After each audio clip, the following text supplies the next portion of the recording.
Injil Markus pasal 15 ayat 42 sampai 47.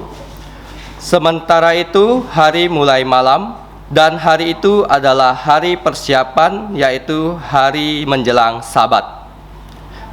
Karena itu Yusuf orang Arimatea, seorang anggota majelis besar yang terkemuka, yang juga menanti-nantikan kerajaan Allah, memberanikan diri menghadap Pilatus dan meminta mayat Yesus. Pilatus heran waktu mendengar bahwa Yesus sudah mati, maka ia memanggil kepala pasukan dan bertanya kepadanya, apakah Yesus sudah mati? Sudah didengarnya keterangan kepala pasukan, ia berkenan memberikan mayat itu kepada Yusuf. Sama-sama, Yusuf pun membeli kain lenan, kemudian ia menurunkan mayat Yesus dari salib dan mengapaninya dengan kain lenan itu. Lalu ia membaringkan dia ke dalam kubur yang digali di dalam bukit batu, kemudian digulingkannya sebuah batu ke pintu kubur itu. Maria Magdalena dan Maria ibu Yoses melihat di mana Yesus dibaringkan. Saudara-saudari di dalam Tuhan Yesus Kristus yang saya kasihi, selamat malam. Mari kita membuka bagian firman Tuhan dari Perjanjian Baru, yaitu 1 Korintus pasal 15. Kita akan membaca dari ayat 3, 4, dan 5 secara serentak. 1 Korintus 15 ayat 3, 4, dan 5. Demikianlah bunyi firman Tuhan. Sebab yang sangat penting telah kusampaikan kepadamu, yaitu apa yang telah kuterima sendiri, ialah bahwa Kristus telah mati karena dosa-dosa kita sesuai dengan kitab suci, bahwa ia telah dikuburkan dan bahwa ia telah dibangkitkan pada hari yang ketiga sesuai dengan kitab suci, bahwa ia telah menampakkan diri kepada Kefas dan kemudian kepada ke-12 muridnya. Mari kita berdoa. Bapa kami yang Maha Tahu, Maha Hadir, Maha Kuasa, Bapa yang mengasihi kami di dalam Putramu Tuhan Yesus, sekarang kami berterima kasih Engkau telah memberikan kami kesempatan untuk membaca dan merenungkan firman-Mu. Kami sadar kami terbatas, kami orang berdosa, mohon belas kasihan-Mu untuk mengampuni semua dosa kami, dan kami juga perlu Roh-Mu yang kudus menolong kami untuk memahami firman-Mu, sehingga kami dapat mencintai Engkau melalui firman-Mu dan melakukan firman-Mu dan memberitakan firman-Mu. Demikianlah ya Bapa, kami mohon nama-Mu saja yang dimuliakan, ditinggikan. Dalam nama Tuhan Yesus kami berdoa dan berterima kasih. Amin. Nah, apa saja yang terjadi setelah Yesus mati? Nah, kita tadi membaca Rasul Paulus tidak menggunakan nama Yesus, tapi dia menggunakan nama yang lain, yaitu gelarnya sebagai Kristus. Karena seperti kita ketahui, yang bernama Yesus, yang bernama Yosua di Israel itu begitu banyak, tapi hanya satu Yesus yang bergelar Kristus, yaitu Tuhan Yesus dari Nazaret, Allah yang telah menjadi manusia. Nah, kita melihat ya di Injil Markus pasal 15, kita sudah belajar bagaimana Tuhan Yesus sudah disalibkan. Kemudian Tuhan Yesus sudah mati, ya.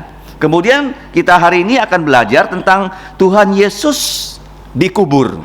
Jadi proses ini adalah mengenai 4 hal yang harus kita pahami, di mana 4 hal ini Kristus sudah mati untuk dosa-dosa kita sesuai kitab suci. Kenapa begitu? Karena Tuhan Yesus tidak ada dosa. Tetapi karena dosa kamu dan dosa saya, Tuhan Yesus itu rela mati di atas kayu salib. Dan waktu dia disalibkan, yang keluar dari tubuhnya sudah kita pelajari adalah darah. Sehingga waktu darah itu mengalir, maka dosa-dosa manusia bisa dihapus dan diampuni.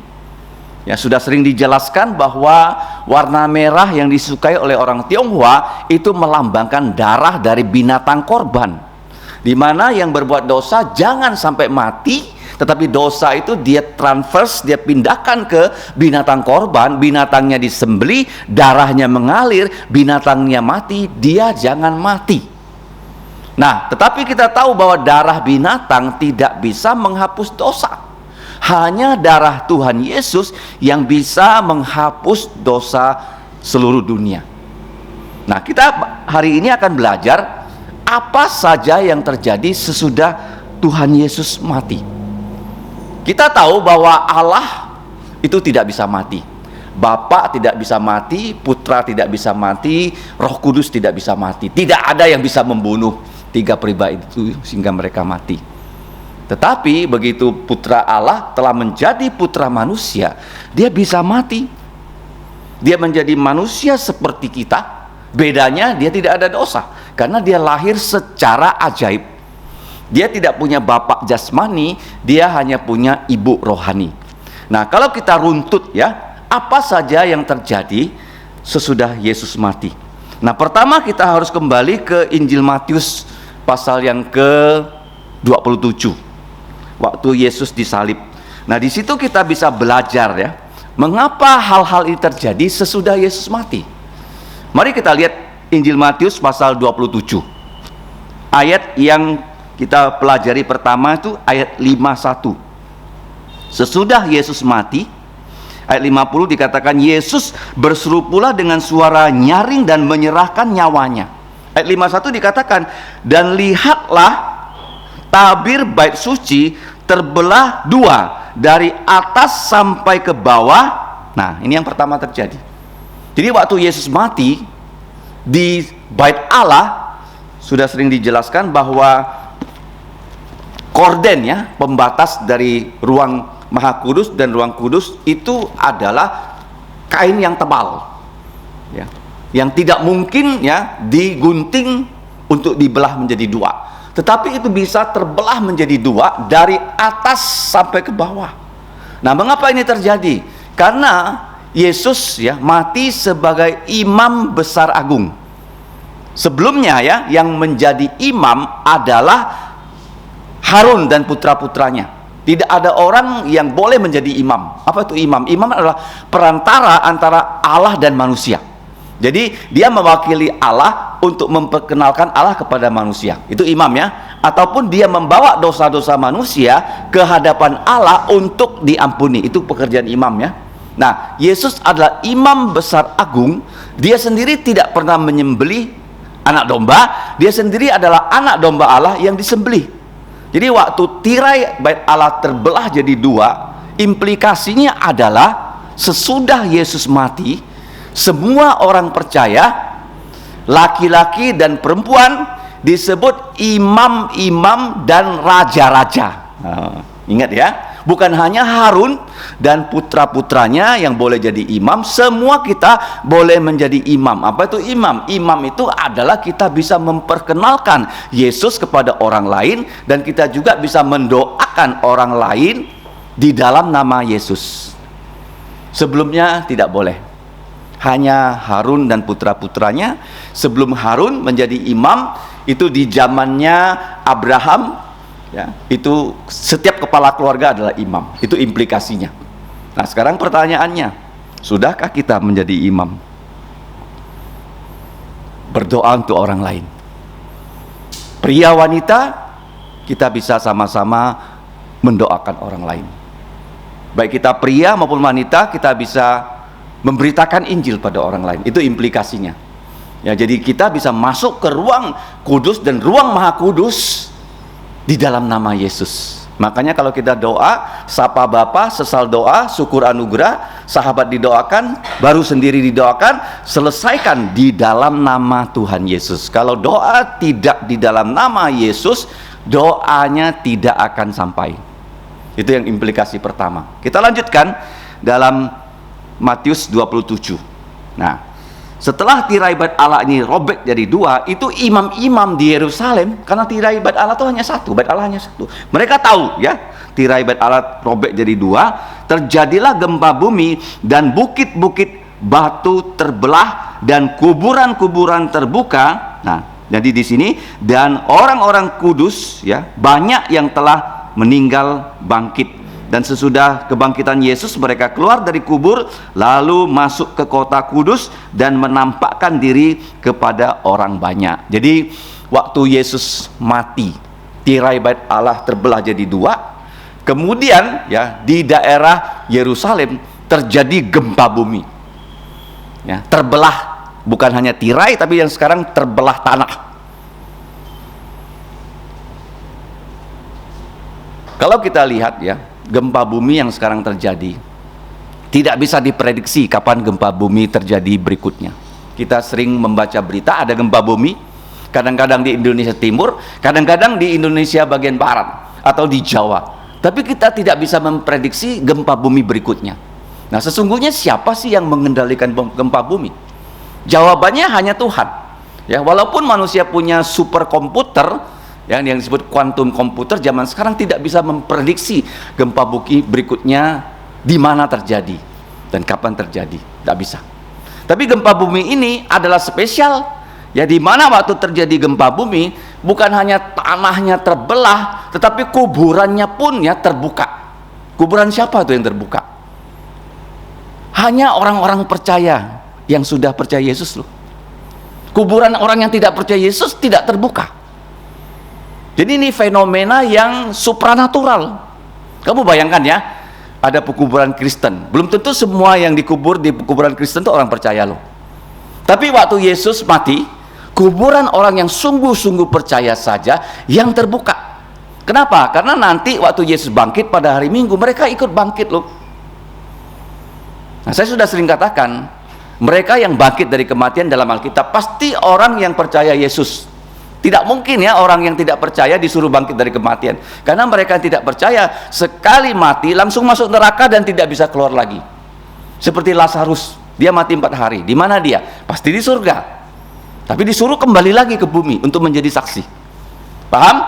Jadi kuburan ya, ada orang percaya, ada orang tidak percaya. Kuburan orang tidak percaya tidak terbuka. Kuburan yang orang percaya terbuka untuk persiapan kebangkitan pada hari Minggu. Ini peristiwa dua yang terjadi, memberitahukan pada orang Israel di Yerusalem siapa-siapa saja yang sudah sungguh-sungguh percaya Yesus. Kemudian yang ketiga, apa yang terjadi? Ya, waktu tirai bait Allah terbelah jadi dua, imam-imam dan imam kepala tahu itu terjadi. Ya, harusnya mereka sadar bahwa yang mati di atas kayu salib adalah imam besar agung, seperti Melkisedek, bukan seperti Harun. Karena di bumi ini Melkisedek itu menjadi imam karena dia tidak pernah mati, dia menjadi imam Allah yang maha tinggi selama-lamanya seperti Yesus. Yesus sekali dia menjadi imam untuk kita semua sampai selama-lamanya. Ya, imam-imam yang lain kalau mati tidak bisa lagi jadi imam. Ya, kamu dan saya, kalau kamu mati, saya juga mati, kita tidak bisa lagi jadi imam. Mengerti ya? Karena kita hanya bisa berdoa, bersaksi waktu kita masih hidup, masih bernafas. Nah, kita lanjutkan, ya, bukan hanya di dalam pasal 27 ayat 51 dan 52. Nah, tirai terbuka, kemudian tanah terbuka, ya, terjadi gempa bumi. Yang berikutnya, mari kita lihat dalam Injil Markus sekarang. Kita bergerak ke Injil Markus yang sudah kita baca dan renungkan beberapa minggu lalu, Markus 15 ayat yang ke-33 ya. Tirai robek, kemudian tanah terbuka dan kuburan itu terbuka. Yang ketiga 15:33. Mari kita baca sama-sama. 1, 2, 3. Pada jam 12 kegelapan meliputi seluruh daerah itu dan berlangsung selama 3 jam. Artinya dari jam 12 siang, waktu hari harusnya paling terang, tapi dibuat Allah menjadi gelap gulita, dan terjadinya itu bukan hanya beberapa menit, tetapi 3 jam. Saya sudah pernah katakan ya, gerhana matahari dimanapun kalau terjadi, tidak pernah terjadi selama itu. Jadi Tuhan mengendalikan alam dan sengaja dia membuat ya daerah itu gelap gulita. Tujuannya apa? Tujuannya sudah dikatakan bahwa Allah nggak mau membuat Tuhan Yesus menjadi tontonan. Ya, manusia itu makhluk yang cukup sadis ya. Kalau ada orang tabrakan di jalan, orang terluka parah, manusia-manusia berhenti, bukannya mau menolong, malah mau menonton. Ya kan? Nah, Tuhan Yesus itu pertama-tama waktu disalib menjadi tontonan. Jadi orang yang lewat di bawah selalu mengejek dia. Tetapi Allah sengaja membuat ya tempat itu menjadi gelap gulita, dan saya percaya tentara-tentara itu menyalakan obor. Ya, sehingga menjadi tidak terlalu gelap di bawah. Dan Tuhan Yesus ya berada di dalam ya kegelapan sejarahnya manusia. Kenapa gelap? Karena gelap melambangkan kekelaman. Di mana sejarah paling gelap dari manusia itu waktu Yesus yang tidak ada dosa harus mati di atas kayu salib. Paham ya? Kenapa itu gelap? Karena sejarah manusia yang paling gelap kapan terjadi? Waktu putra Allah menjadi putra manusia, tidak ada salah, tetapi tetap dibunuh di atas kayu salib. Dalam Markus 15 ayat 33. Jadi kejadian pertama, tirai robek. Yang kedua, bumi robek. Yang ketiga, terang. Itu dihilangkan selama 3 jam. Tetapi dikatakan bahwa Yesus sesudah dia mati, jam 3, terang itu terbit lagi. Nah, terang apa? Terbit. Jadi dari jam 3 sampai jam 6 petang, itu ada terang kembali. Nah, kenapa terang itu dikembalikan? Ya, oleh Tuhan. Sehingga ya jam 3 itu kalau kita ingat ya cuaca jam 3 itu tidak terlalu panas dan tidak terlalu gelap juga. Biasanya ya kalau di Kalimantan Barat jam 4 sore itu ya, itu sudah tidak panas lagi, tapi cahaya matahari sudah bagaimana? Condong dari barat. Jadi terangnya masih kuat tapi tidak lagi panas. Itu yang terjadi. Terang terbit kembali. Itu kejadian yang keempat. Yang pertama, tirai robek jadi 2. Yang kedua, apa yang terjadi? Tanah robek, tapi kuburan yang orang percaya saja yang terbuka. Yang tidak percaya tidak terbuka. Ya kan? Jadi gempa ini betul-betul didesain ya oleh Allah. Yang ketiga, jam 3 sampai jam 6 terang kembali. Kenapa bisa terang? Karena waktu Yesus disalib, apa yang dikatakan oleh manusia yang lewat di bawah? Manusia itu ingin Yesus itu turun dari salib. Kalau engkau putra Allah, turunlah dari salib, maka kami percaya kepada engkau. Orang nggak mengerti ya, kalau Yesus tidak mati di salib, semua manusia masuk dalam neraka. Siapa yang mengorkestrasi kata-kata manusia? Turun dari salib. Kalau engkau bisa turun, kami percaya pada engkau. Itu kata-kata yang dipesankan oleh iblis melalui mulut-mulut manusia. Kadang-kadang kita tidak sadar ya, kita mengucapkan kata-kata yang tidak sesuai dengan kehendak Tuhan, dan bahkan tidak sesuai dengan kehendak kita sendiri. Siapa tuh yang berkehendak? Iblis. Apakah Yesus turun dari salib? Bisa tidak dia turun dari salib? Waktu mereka mendengar Yesus berteriak, Eloi, Eloi, lama sabachthani. Dia berteriak loh, supaya Elia datang menolong dia turun dari salib. Itu pikiran manusia. Tapi Yesus, dia mati di atas kayu salib. Jadi waktu dia mati, apa yang dia ucapkan? Satu, sudah selesai. Sudah selesai. Keselamatan yang harus dikerjakan Yesus sudah selesai dikerjakannya. Kemudian dia berdoa lagi ya, sesuai dengan kitab Mazmur, Bapa, ke dalam tanganmu kuserahkan nyawaku. Jadi waktu Yesus menyerahkan nyawanya ke dalam tangan Bapa, nah ada orang merasa satu hal yang tidak bisa difahami oleh mereka. Waktu Yesus mati selama 3 hari Di manakah rohnya Yesus? Apakah dia pergi ke tempat yang lain selain sorga? Mari kita buka ya dalam 1 Petrus 3. Di situ ada satu ayat yang membuat orang salah tafsir. 1 Petrus pasal 3 ayat 18 sampai 20. Saya akan jelaskan ya, waktu Yesus mati, rohnya itu kemana? Sebab juga Kristus telah mati sekali untuk dosa kita, segala dosa kita, ia yang benar untuk orang-orang yang tidak benar, supaya ia membawa kita kepada Allah. Ia yang telah dibunuh dalam keadaannya sebagai manusia, tetapi yang telah dibangkitkan menurut roh, dan di dalam roh itu juga ia pergi nih memberitakan Injil kepada roh-roh yang ada di dalam penjara. Nah, kalau sampai di situ kita menjadi bingung ya. Ada orang mengatakan, oh, Yesus waktu mati dia pergi ke neraka.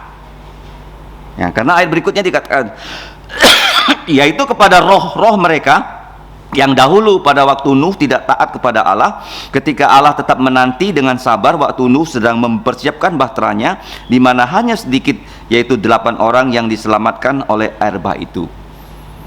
Jadi kalau kita baca di ayat yang ke-19 dan ayat 20 bagian A, kita sepertinya menyangka Tuhan Yesus itu waktu dia mati, dia turun ke dalam kerajaan maut.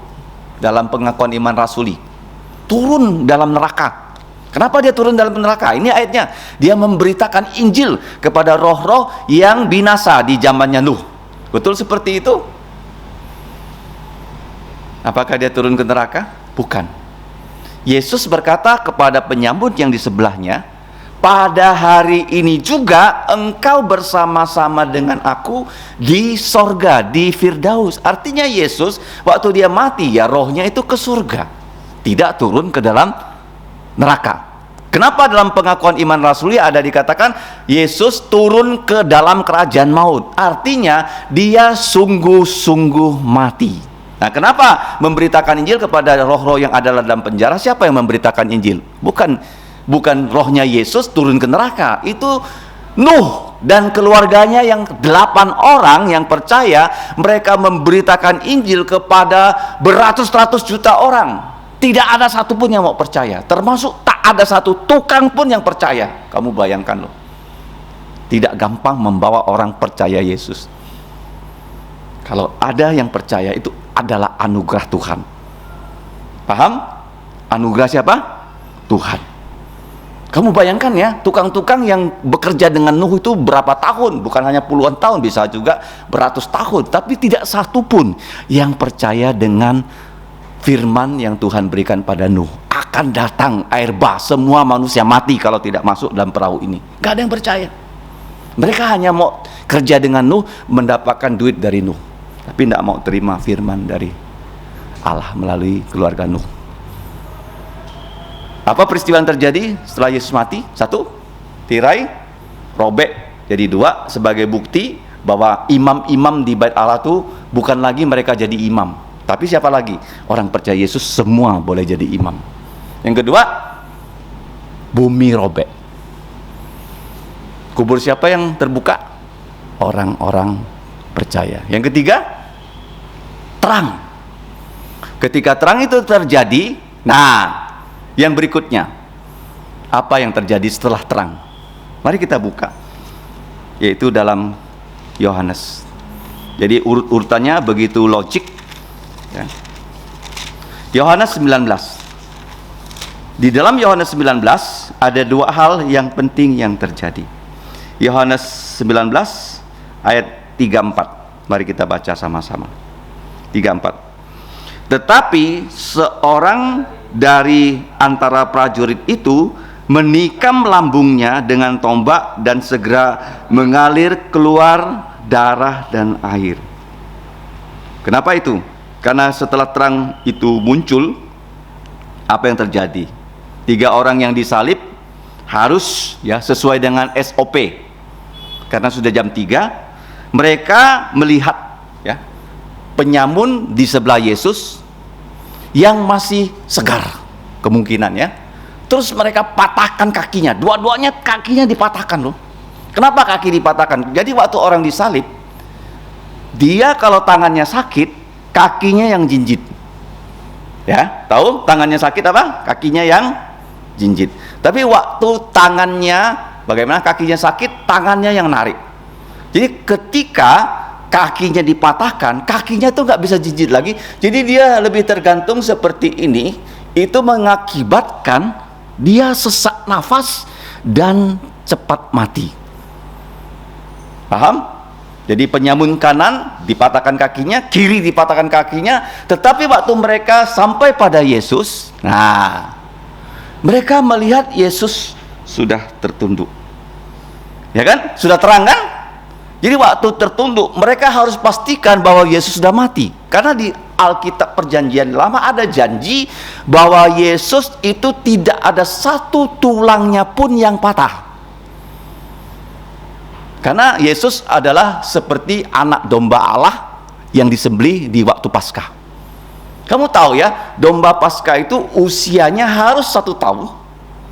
Ya, anak domba ya, bukan domba ya. Kalau domba kan fungsinya bisa diambil bulunya untuk dibuat kain wool, ya, atau diambil susunya. Tetapi atau diambil kulitnya kalau sudah tua. Tapi anak domba yang namanya lem, ya, usianya 1 tahun itu disembelih.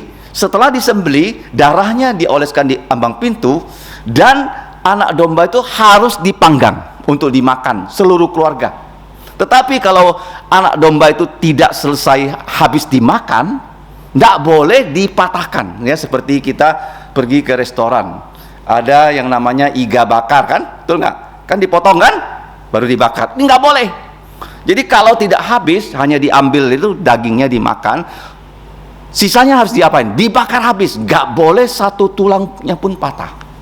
Makanya waktu tentara itu melihat Yesus, kepalanya sudah tunduk karena salib itu tinggi. Apa yang terjadi? Untuk membuktikan Yesus sudah sungguh-sungguh mati, caranya hanya satu. Mereka menggunakan tombak yang panjang, tusuk lambungnya Yesus. Ya, T pertama tirai robek jadi 2, T kedua tanah robek, T ketiga terang terbit, T empat apa? Tusuk lambungnya Yesus. Jadi waktu lambung Yesus ditusuk, apa yang terjadi? Alkitab mengatakan keluar darah dan air. Kalau orang masih hidup, kalau dia pura-pura mati kan, ya, ditusuk kan, yang keluar apa? Jantungnya masih mompa, darah loh, bukan air loh. Tapi kalau dia sudah mati, jantungnya sudah berhenti seperti ini, kepalanya tertunduk, matanya pejam, begitu ditusuk, tarik keluar, yang keluar itu darah tapi air dari perutnya, yang bukan hanya darah. Jadi mereka betul-betul memastikan Yesus sudah sungguh-sungguh mati. Ya, bukan sekedar disalib. Kristus mati untuk dosa-dosa kita sesuai kitab suci. Ingat ya, sudah berapa hal terjadi? Pertama, tirai robek sebagai bukti. Imam-imam, bukan hanya kalian jadi imam, semua orang percaya Yesus adalah imam, berdoa dalam nama Yesus. Yang kedua, tanah terbelah, kuburan orang percaya terbuka.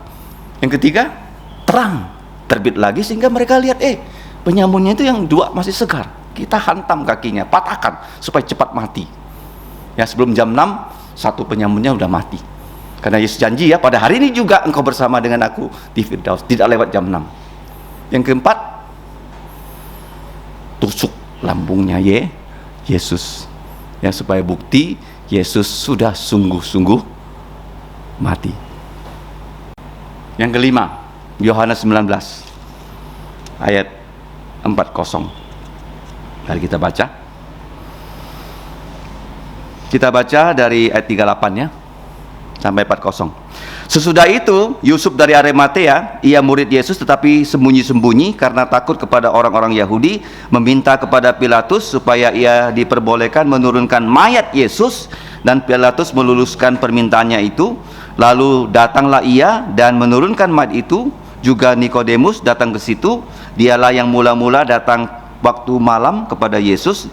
ia membawa campuran minyak mur dengan minyak gaharu, kira-kira 50 kati beratnya. Mereka mengambil mayat Yesus, mengapaninya dengan kain lenan, dan membubuhinya dengan rempah-rempah menurut adat orang Yahudi bila menguburkan mayat.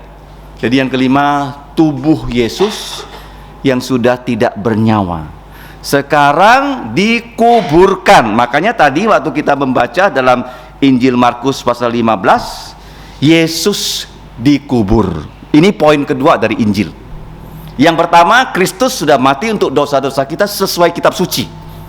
Kita percaya, kita beritakan.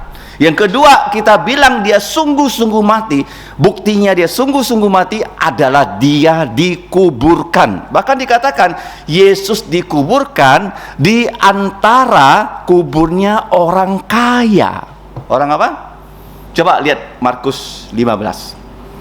Ada deskripsi dari kubur Yesus. Yusuf itu pemimpin yang kaya, dia dari Arimatia, tapi dia punya properti di Yerusalem. Yesus dikubur di kuburan miliknya Yusuf, dan dikatakan Yusuf membaringkan tubuh Yesus, ayat 46, di dalam kubur yang digali di dalam bukit batu, gunung batu. Wah, kalau saya punya gunung batu, saya adalah orang kaya. Kenapa? Karena saya bisa pecahkan gunung batu saya bikin kerikil-kerikil, saya jual kepada orang yang mau membuat beton. Kaya nggak saya? Punya gunung batu, ya kan? Dan Yusuf orang kaya, dia punya gunung batu, dan daerah gunung batu ini dekat sekali dengan Bukit Tengkorak, tidak jauh. Ya, kenapa begitu? Karena sudah dinubuatkan di dalam kitab Yesaya pasal 53 ayat 9 bahwa Yesus matinya di antara penjahat dan dikubur di kuburan orang kaya. Nah, kenapa kubur Yesus harus kuburan orang kaya? Karena zaman dulu tidak ada semen, tidak ada beton. Kubur Yesus harus bertahan ribuan tahun. Bahkan sampai sekarang, kalau kita punya uang ke Yerusalem, kita bisa mengunjungi kubur Yesus di tempat yang namanya taman. Ya, di taman. Ya, gereja Roma Katolik percaya kubur Yesus di tempat lain, itu salah. Kuburnya Yesus di gunung batu, dan dikatakan di situ Yusuf membaringkan mayatnya Yesus ke dalam gunung batu itu bersama Nikodemus. Kemudian di sini dikatakan sebuah batu yang besar digulingkan menjadi penutup dari pintu kubur. Dan bahkan dikatakan Matius 27 dijaga oleh pasukan yang dimintakan oleh para pemimpin TAI kepada Pilatus, dan disegel. Nah, kuburnya Yesus sering saya uraikan. Kalau kita pernah masuk di depannya sekarang dibuat pintu, ya, tidak ada lagi batu, ya. Jadi pintu itu bisa dibuka, ditutup, ya, dari kayu. Di depan pintu itu ditulis, dia tidak ada di sini, dia sudah bangkit dari kematian. Karena kuburnya kosong. Saya sudah katakan, ya, agama Kristen mujizat awal, mujizat akhir. Mujizat awalnya rahim yang perawan harusnya kosong, tapi ada isi. Mujizat. Ya, agama Kristen itu penuh dengan mujizat. Yang kedua, mujizat yang terakhir, kubur yang harusnya ada mayat tapi kosong. Kenapa? Mujizat kebangkitan. Begitu Yesus bangkit nanti, dia punya tubuh mulia, dan yang akan kita miliki, ya, seperti Yesus punya tubuh mulia. Jadi waktu Yusuf Arimatia, dikatakan dia adalah satu pemimpin dari Mahkamah Agama, Sanhedrin. Ya, saya pernah jelaskan Sanhedrin, kan? Israel ada 12 suku, setiap suku itu ada 6 wakil, ya. Jadi berapa jumlahnya Sanhedrin? 72. Ya, dan Yusuf ini satu dari wakil. Dan Nikodemus itu juga bersama-sama dengan Yusuf menguburkan Yesus. Kenapa harus 2 orang mengubur Yesus? Kenapa? Karena saksi harus ada 2. Dan bukan hanya, ya, mereka berdua mengubur Yesus yang membuktikan Yesus sudah sungguh-sungguh mati. Mereka juga dikatakan bahwa Yusuf memberanikan diri minta izin dengan Pilatus untuk mengubur mayatnya Yesus. Dan saya percaya ya, karena sebagai dia pemimpin agama orang Yahudi yang terkenal, dia kenal dengan Pilatus. Ya kalau kita tidak kenal ya dengan pemimpin, masa kita punya nomor kontaknya? Betul nggak? Ya, seperti di Pontianak, kalau kita tidak kenal ya gubernur, mana bisa kita kontak dia, minta ketemu? Nggak bisa kan? Apalagi presiden kan? Tapi dia kenal karena dia pejabat tinggi. Dan dia minta izin, Pilatus pun tidak langsung ya mengizinkan, karena dia heran, Yesus sudah mati kah? Mungkin dia berharap seperti orang Yahudi, Yesus jangan mati loh, kalau bisa Yesus turun dari salib, baru heboh kan? Ternyata Yesus mati. Makanya dia heran, Yesus sudah mati. Akhirnya untuk membuktikan Yesus sudah mati, dia panggil kepala pasukan. Kepala apa? Pasukan. Jadi kepala pasukan itu datang kepada Pilatus, dan kepala pasukan ini pasukan yang jumlah anak buahnya ada 100. Kalau kita baca dalam bahasa Inggris jelas ya, gelarnya adalah centurion. Karena centuri itu abad 100 tahun. Centurion itu dia punya anak buah 100 orang. Waktu dipanggil oleh Pilatus, nah centurion ini dia berkata, memang Yesus sudah mati. Kenapa begitu? Nah kalau kita teliti lebih lanjut, centurion ini bukan dia yang menusuk ya lambungnya Yesus, tapi dia pemimpin dari orang yang menusuk lambungnya Yesus. Mari kita baca ya, apa yang sudah terjadi sesudah Yesus mati. Prajurit biasa menusuk lambung Yesus, tetapi ada satu pemimpin pasukan yang berbuat kebalikannya. Kita baca Injil Matius 27 ayat 54. Ya, kita baca sama-sama. Ya, ada tentara menusuk lambung Yesus, tetapi ada kepala tentara yang peristiwanya terjadi di ayat 54 Matius 27. Kita baca sama-sama. Kepala pasukan dan prajurit-prajurit yang menjaga Yesus menjadi sangat takut ketika mereka melihat gempa bumi dan apa yang telah terjadi, lalu berkata, sungguh ia ini adalah Putra Allah. Jadi yang pertama terjadi apa? Tirai robek jadi dua. Yang kedua, tanah robek, kubur terbuka. Yang ketiga, terang terbit kembali. Setelah terang terbit kembali, tubuh Yesus ditusuk dan mayatnya Yesus ya, tubuh Yesus yang sudah mati dikubur oleh Yusuf dan Nikodemus. Ya, yang keenam terjadi apa? Kepala pasukan ini yang menyaksikan Yesus mati, menyaksikan peristiwa-peristiwa alam yang terjadi, dan dia mengaku. Dan saya percaya dia adalah orang Kristen setelah itu. Dan ini penting sekali ya, waktu Yesus mati, ada berapa orang yang dicatat di Alkitab percaya Yesus? Masih ingat? Siapa mereka? Yesus ya, dari lahir, orang yang jauh percaya pada dia datang. Gembala datang, orang Majus datang, itu semua orang percaya loh. Ya, yang Yesus mati, siapa saja yang percaya? Masih ingat siapa dia? Simon, yang dari Afrika, yang putranya namanya Alexander dan Rufus, yang memikul salib Yesus, yang paskahnya batal, tapi dia menemukan paskah yang sejati. Itu Simon orang Kirene. Yang kedua, siapa yang percaya Yesus? Penyamun di sebelah Yesus, yang semula mengejek Yesus, tetapi setelah itu dia sadar oleh kuasa Roh Kudus. Dia berkata, Yesus, kalau engkau datang sebagai raja, ingat akan aku. Itu kata-kata nggak mungkin kalau bukan Roh Kudus yang memberikan dia kata-kata itu. Yang ketiga, siapa yang percaya Yesus? Kepala pasukan. Dia mengaku dari mulutnya, sungguh ini adalah Putra Allah. Dan saya percaya dia orang yang diselamatkan. Oke, sudah berapa hal terjadi? 6. 1, tirai bait Allah robek jadi 2. Yang kedua, tanah robek, kuburan orang percaya terbuka. Yang ketiga, terang terbit kembali. Ya, kalau kita percaya Yesus, terang terbit kembali. Tidak ada kegelapan menguasai hidup kita. Paham? Kalau kamu sungguh-sungguh percaya Yesus, kamu tidak akan dirasuki roh jahat. Yakin ya, kalau orang dirasuki roh jahat, itu artinya dia belum sungguh-sungguh percaya Tuhan Yesus. Setelah terang terbit kembali, apa yang terjadi? Pasukan itu melaksanakan tugasnya. Memang tugasnya untuk mematahkan kaki. 2 orang kakinya patah, tapi Yesus kepala tertunduk, jangan-jangan pura-pura mati. Nah, ada SOP-nya, membuktikan dia mati, tombak, karena salib itu tinggi. Dan yang keluar, air dan darah.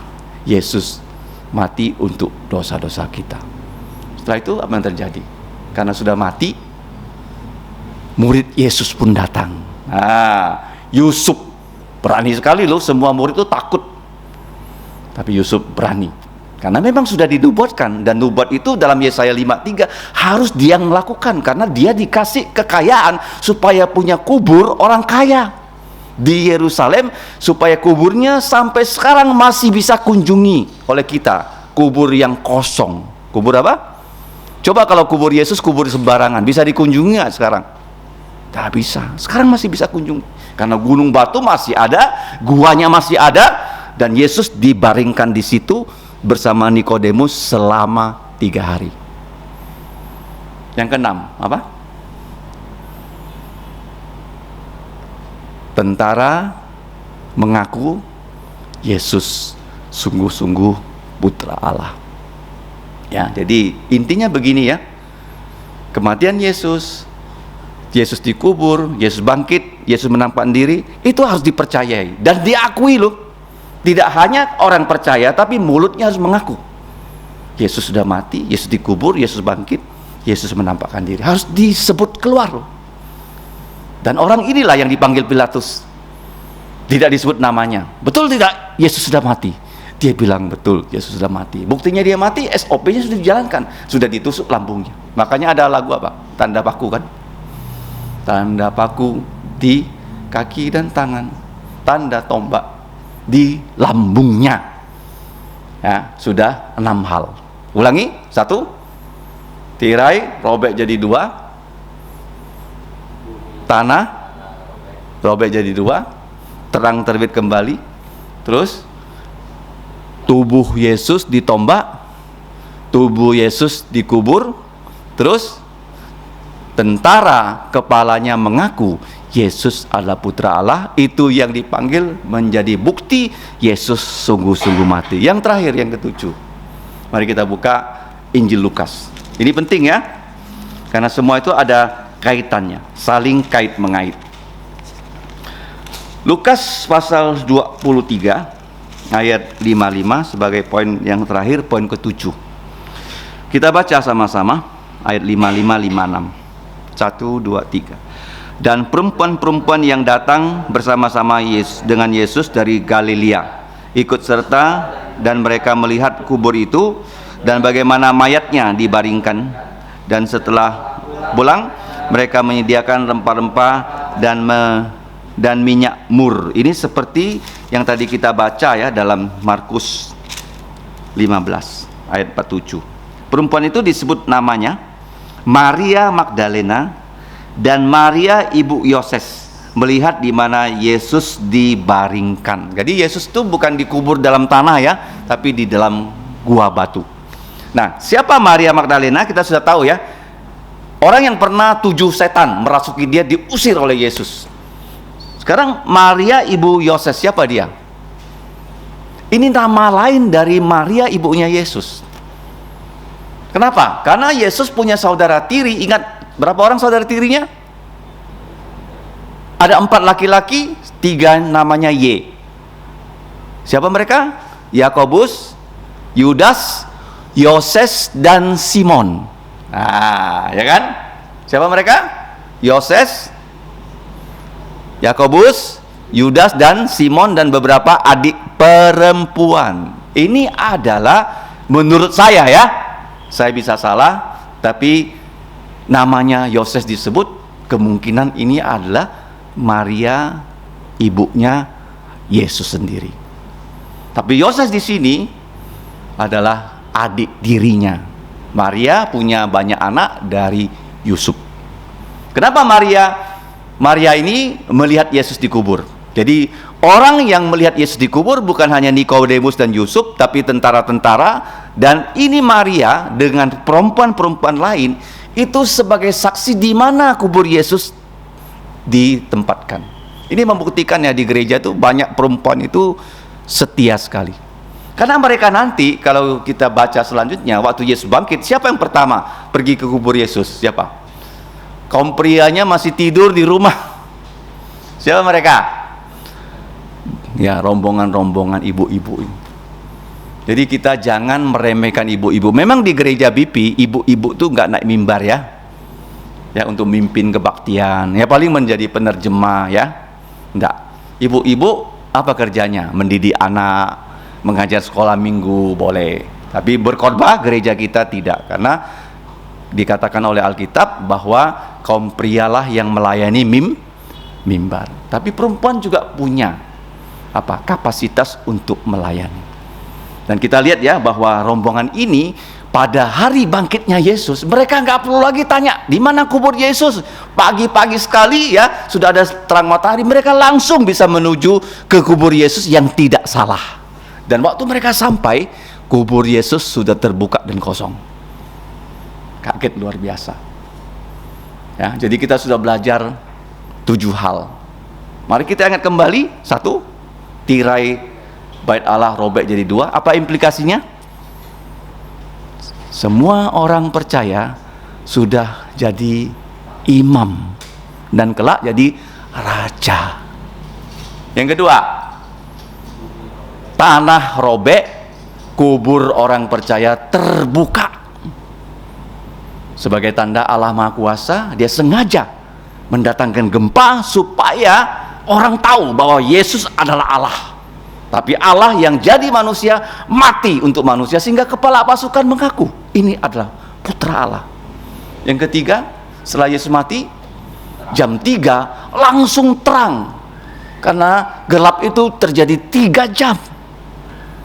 Nggak ada tuh gerhana selama 3 jam dan gelap gulita seperti itu. Jadi ketika terang itu terbit, apa yang terjadi? Kepala pasukan mulai bekerja sesuai dengan SOP. Apa implikasinya terang terbit? Sudah selesai. Jadi kalau kita percaya Yesus, ada tidak kegelapan yang bisa menaungi kita? Kelihatannya gelap ya hidup kita ya, kelabu di bawah. Ya, awan gelap menutupi, gelap banget hidup kita. Jangan lupa di atas ada matahari. Ada apa? Ya, matahari. Kita tidak perlu lagi hidup di dalam kegelapan secara rohani. Jadi waktu terang itu sudah terbit, apa yang terjadi? Tentara mematahkan kaki dari 2 penyamun dan tombak tusuk lambungnya Yesus, yang keluar darah dan air. Sebagai bukti Yesus sudah sungguh-sungguh mati. Karena dia sudah sungguh-sungguh mati, nah datanglah murid Yesus 2 orang. Siapa mereka? Yaitu tubuh Yesus yang sudah mati dikuburkan oleh Yusuf dan Nikodemus sebagai penggenapan dari Yesaya 53 ayat 9. Yesus mati di antara penjahat, Yesus dikubur di kuburnya orang kaya. Memang terjemahan bahasa Indonesianya salah. Kalau kamu perhatikan terjemahan KJV itu betul. Among the rich. Di Indonesianya tidak ada. Oke? Kemudian setelah itu apa yang terjadi? Tentara yang mengaku di bawah kaki Yesus, dia adalah bosnya, kepala pasukan 100, dipanggil Pilatus, ditanya, apakah Yesus sudah betul-betul mati? Dia bilang betul. Tapi dia melihat Yesus yang mati justru ya kebalikan kata-katanya. Sungguh dia ini putra Allah. Kok bisa ya putra Allah itu mati kan? Betul nggak? Ya kan? Orang mengharapkan, kalau engkau putra Allah, kan ejek-ejekannya kan selalu di bawah salib. Kalau engkau putra Allah, turun dari salib, kami percaya pada engkau. Tapi dia percaya Yesus yang mati putra Allah. Ini karena iman yang diberikan Roh Kudus. Ya seperti penyamun itu. Kalau engkau datang sebagai raja, ingat akan aku. Ya orang lagi mati kok jadi raja. Ya kan? Kemudian yang terakhir apa? Tim wanita yang setia Tuhan pakai menjadi orang yang tahu di mana posisinya kubur Yesus, sehingga mereka, rombongan wanita, tim wanita inilah yang pertama bertemu dengan Yesus yang bangkit. Jadi ada 7 ya, jangan lupa. Mari kita berdoa.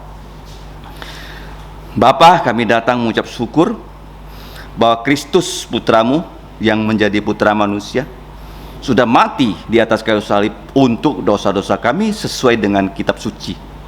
Kitab-Mu yang kekal sudah digenapinya. Sehingga pada saat ini kami belajar ada 7 hal yang terjadi sesudah Yesus mati.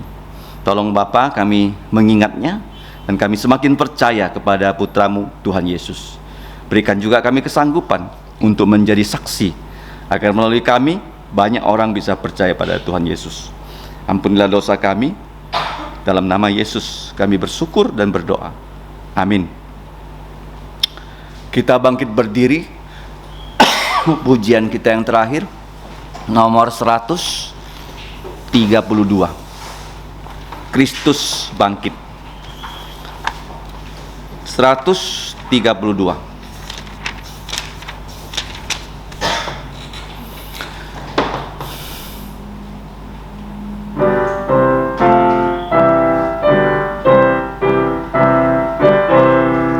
Di dalam kubur gelap, Tuhanku Yesus menanti saatnya.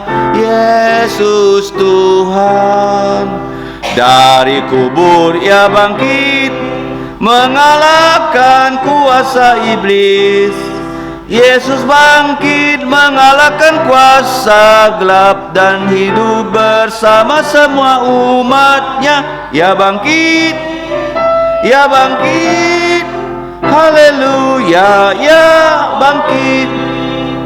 Laskar jaga kubur, Tuhanku Yesus, batu pun terbuka. Yesus Tuhan, dari kubur Ia bangkit, mengalahkan kuasa iblis. Yesus bangkit mengalahkan kuasa gelap dan hidup bersama semua umat-Nya. Ia bangkit, Ia bangkit, haleluya, Ia bangkit. Maut tak berdaya, Tuhanku Yesus kalahkan kuasa maut. Dari kubur Ia bangkit, mengalahkan kuasa iblis.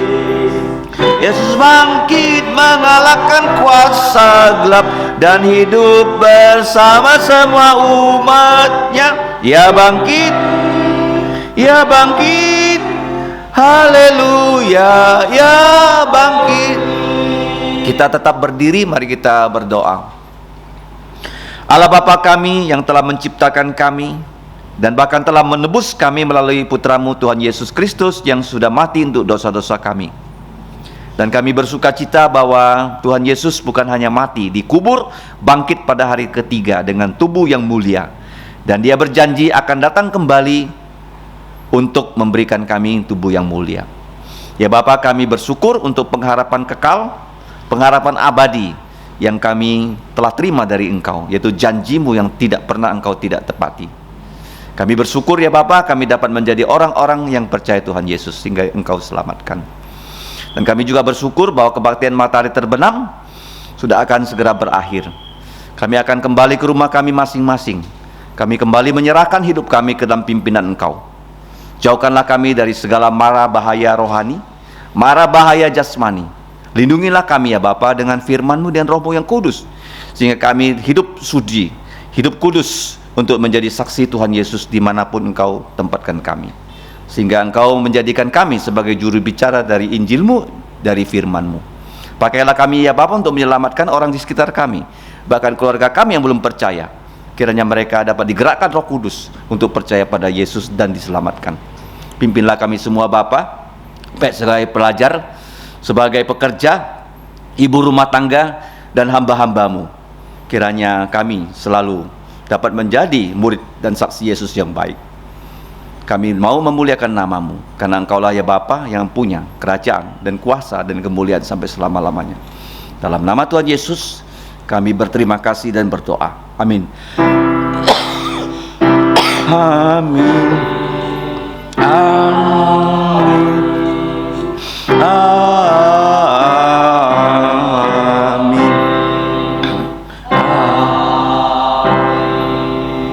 Saudara-saudariku, silakan duduk, doa teduh. Tuhanmu memberkatimu dan melindungimu.